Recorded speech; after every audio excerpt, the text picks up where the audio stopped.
Seeing is Believing, Part 2.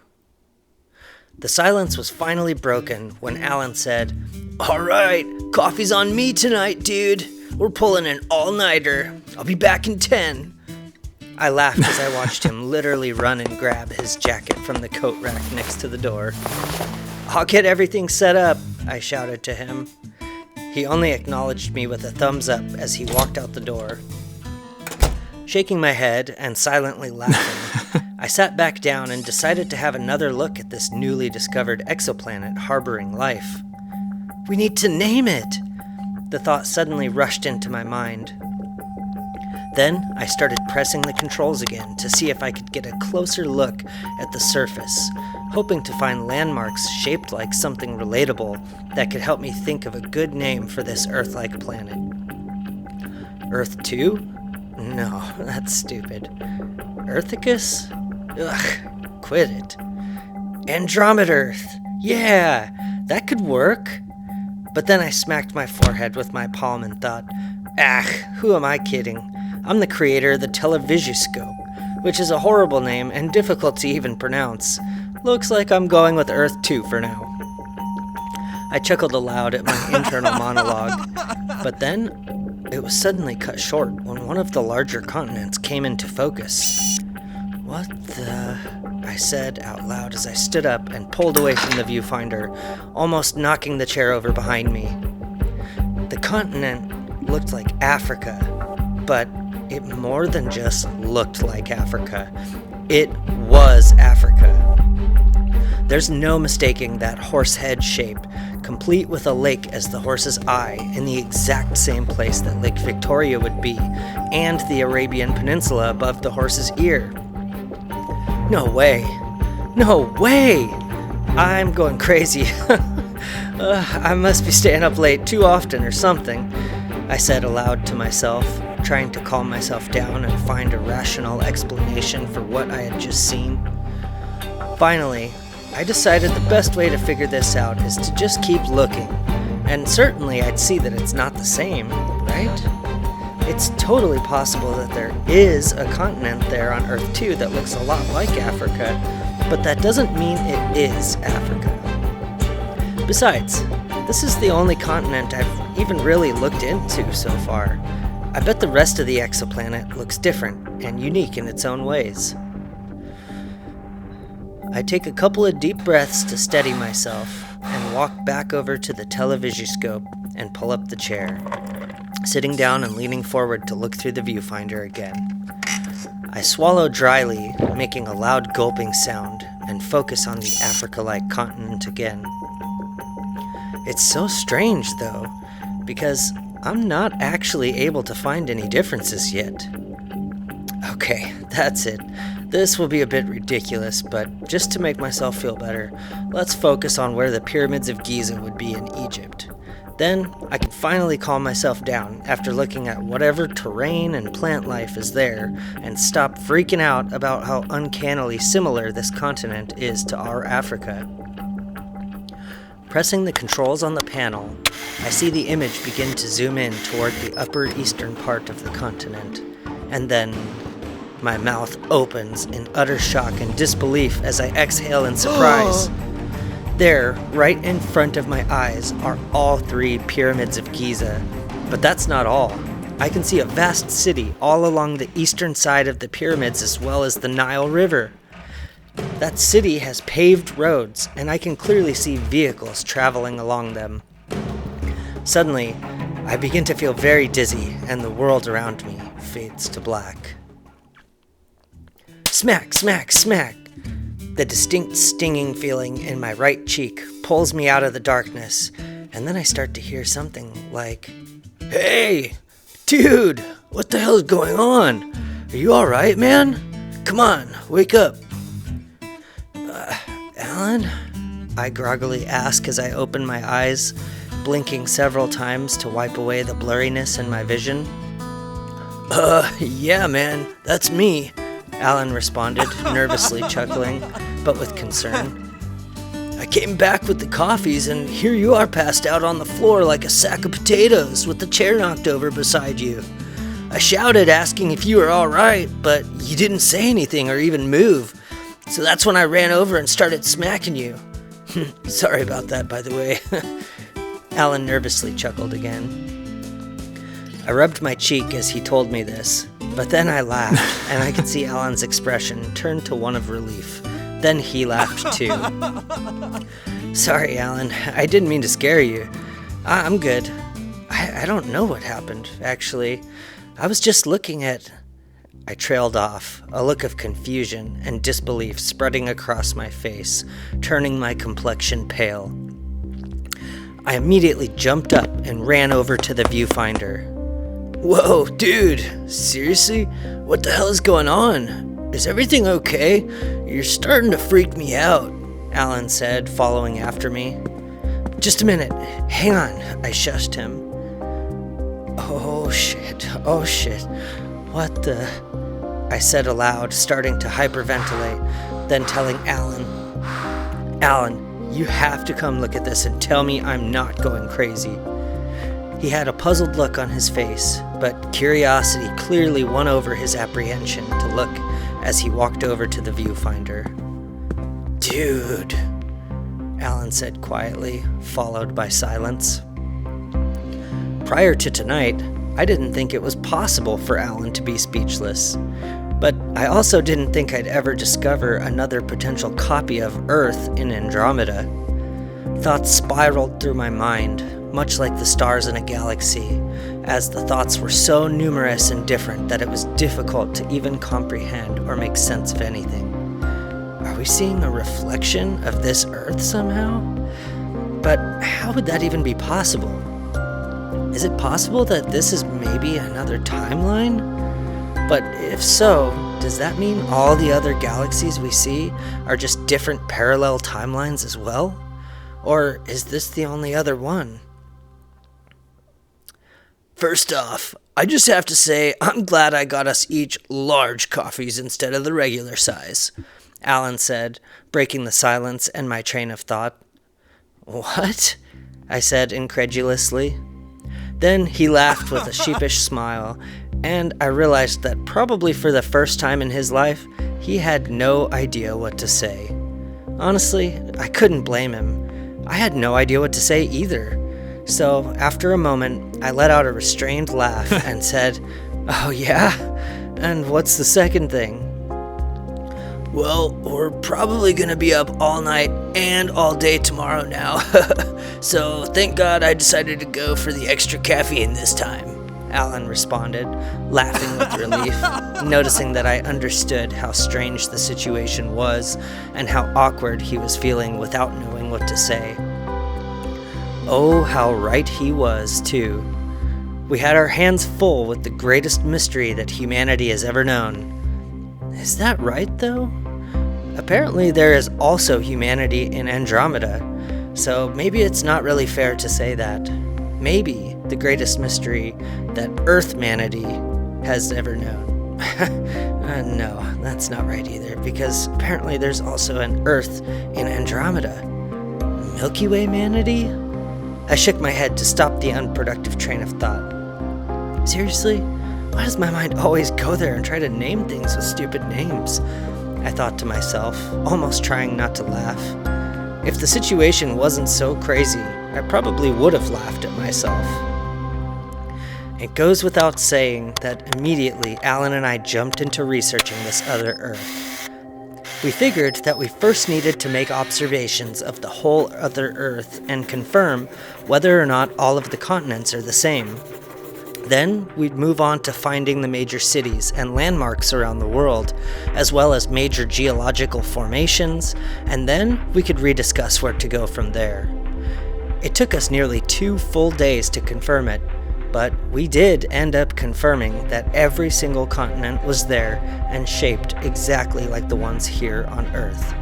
North and South America, Europe, Africa, Asia, Australia, and Antarctica. Then, with our stomachs churning in anticipation, we scoured the other Earth to find all the major cities, landmarks, and geological formations. The other Earth didn't disappoint either. They're all there. We cataloged the Eiffel Tower in Paris, the Burj Khalifa building in Dubai, the Himalayan mountains, and we even saw the light shining on the top of the Luxor building in Las Vegas. This started a chain reaction of thoughts about what exactly we could be viewing. Is this either a past or future version of our own Earth? Time is strange when it comes to the vastness of the universe, especially when you throw in gravity and the speed of light. Technically, we should be looking at a 2.5 million year old version of ourselves, given that's how long it takes the light from Andromeda to reach Earth. But we are clearly viewing what seems to be an exact copy of our Earth at nearly the same point in time. What does that mean? Alternatively, the other thought is that we could be viewing some alternate version of reality, and maybe each galaxy harbors a different version of Earth, where everything plays out. If this is the case, though, then it begs the question, does that mean what we currently think of as the universe is actually more like a multiverse, and what we think of as galaxies are actually more like individual universes? Regardless of either of those theories, what does that mean about the nature of life itself? Does that mean humans really are the only form of sentient, intelligent life in the universe or multiverse? Does that mean that the composition of the planets in our solar system and their sizes and orbits act as a sort of universal formula that makes life possible? There are so many questions. One question in particular has been nagging at me incessantly, however. Is there another version of me on this other Earth? If so, what is he like? It's funny, actually. I've never been a very self-conscious person. Never cared much about what others thought of me. Never cared much about winning any popularity contests or anything of that nature. I was always more interested in studying and working on the things I enjoy. But now that this opportunity is here and I'm on the verge of potentially viewing another me on this other Earth, I find myself feeling anxious and self-conscious about what I might see. I mean, what if I see my other self and he is healthier or wealthier or happier than me? Or what if my other self is wandering aimlessly through the streets in a drunken haze, or mugging someone on the street in a drug-fueled craze? I can feel bile rising in my throat as these thoughts float through my mind and make my stomach twist. Nobody ever tells you about these kinds of thoughts. Every science fiction writer or scientist always seems to be so focused on the potential paradoxes, the mathematical possibilities, the potential for gaining power and fame, or even just teaming up with your other self on a wild adventure. But I honestly can't recall any sci-fi book or movie or story that focused on the very real and very human aspect of self-judgment that enters one's mind when presented with the opportunity of viewing a real live alternate version of oneself. I sat there in the chair behind the viewfinder, lost in my own thoughts and feelings, while Alan was passed out with his face down on the keyboard. We hadn't slept in days, and I think we could both feel it catching up with us. So finally, I decided to close my eyes for a bit and try to get some rest like Alan was.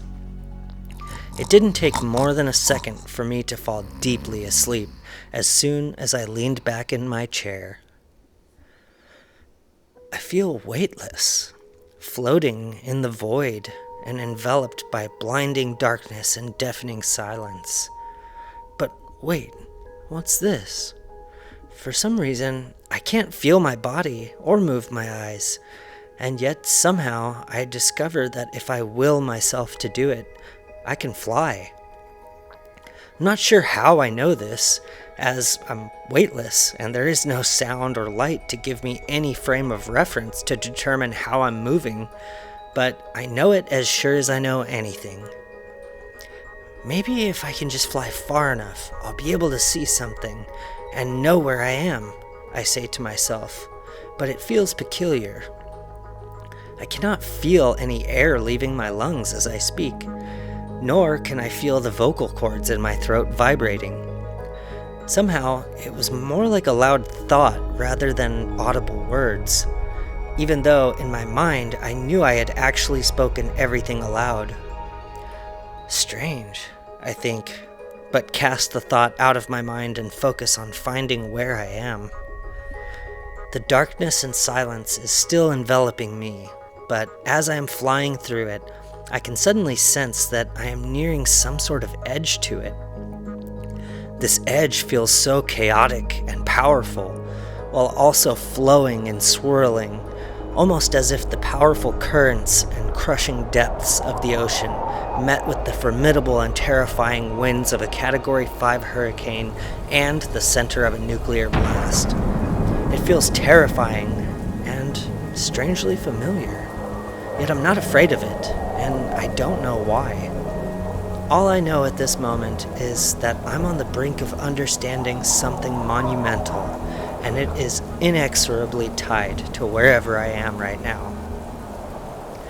As I continue this will-powered flight, the currents of chaos rush and swirl around me faster and faster, somehow heating the emptiness enveloping me until, "Ah!" I shout soundlessly, as in just the blink of an eye, I was suddenly surrounded by blindingly bright light and unimaginable heat. Somehow, this heat and light around me swirled and boiled as if it were some fast-moving, thick liquid in a pressure cooker. My first instinct was to close my eyes, and I did, but it had absolutely no effect. The light was so bright that it pierced right through my eyelids. Actually, if I didn't know any better, I'd say I didn't even have eyelids. At least, I couldn't feel them when I tried to blink, just like I can't feel my body when I try to move, or my vocal cords vibrate when I talk. Suddenly, it dawns on me that I'm still alive, in spite of apparently being at the center of some cauldron big enough to fit an ocean inside, filled with molten radioactive liquid metal. No, that's not exactly right, but it's difficult to find the words that can describe where I am. Maybe there aren't any words that can accurately describe this place. Finally, I realized that I had stopped moving when I was shocked by the sudden change in the environment around me. So I gathered up my willpower again, and I began pushing myself forward through the infinite brightness and heat and pressure around me. After another minute or so, I felt a sudden change once again. The crushing pressure that had been enveloping me with the light and heat had instantly dissipated. In fact, oddly enough, the feeling reminded me of being akin to rapidly moving through water toward the surface and then suddenly breaking through the surface and launching weightlessly into the air. The farther I moved away from that blindingly bright and hot pressure, the more I began to see, and I couldn't help but feel an enormous sense of awe at the beautiful sight around me. I was in space! I was moving unbelievably fast, and as I looked behind me, I could see that I was moving away from a massive white and blue tinted star. Had I really been in the center of that star? Why can't I shake this sense of familiarity and connection to the star? I can't help but feel like somehow the star is a part of me, or maybe I'm a part of it. Then, just as I turned back around to gaze upon the brilliance of the glowing symphony of stars and gases dancing around me in the center of the galaxy, I could suddenly feel my body again. More specifically, I could feel something poking my right shoulder rhythmically. I started to hear something too, although the sound was muffled, almost as if I were underwater, and I couldn't quite make it out. I knew it was words, though. What's going on? What is this? Who's there? I thought, feeling the confusion taking over my mind as my mind focused intently on deciphering the words.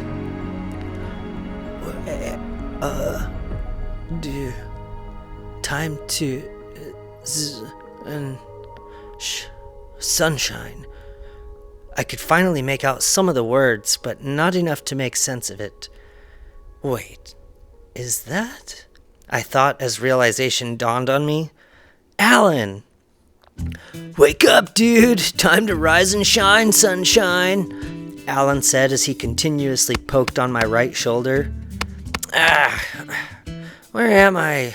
And why are you always waking me up? I asked as I wiped the drool from my cheek and massaged my neck. My voice felt scratchy and my neck ached from falling asleep in the chair with my head leaning over the back of it. You're in Alan's world of wonders, man. Where else would you be? But seriously though, dude, I'm not sure how you could sleep like that. Time to wake up and try to make the craziest discoveries yet. We need to try and see if we can recognize anyone on the other Earth. I crashed out last night with that thought racing through my mind and haven't been able to stop thinking of it ever since I woke up. First of all, you've got no room to talk. I saw you sleeping on your keyboard, I said playfully, giving him a look that said, You're busted. Alan laughed and retorted with a, Guilty as charged, dude. You caught me. I continued in a more serious manner and said, But second, are you really sure that's a good idea? Aren't there some kinds of paradoxes we should be worried about or something? I've known you for several years now, man, and you've never backed down or hesitated when it came to making cutting-edge discoveries. If there really were paradoxes to be wary of, don't you think we'd already have encountered them just by finding this other Earth in the first place? Alan said, standing there looking at me intently. I sighed, then looked up to meet his gaze and said, All right then, let's do this. Hi, fellow dreamers. Thanks for listening and joining the Dreamy Man on his journey through this dream. Please do him a favor by liking and subscribing with that little notification bell so you'll be notified every time he falls asleep and starts dreaming again. See you next time, and may all of your dreams come true.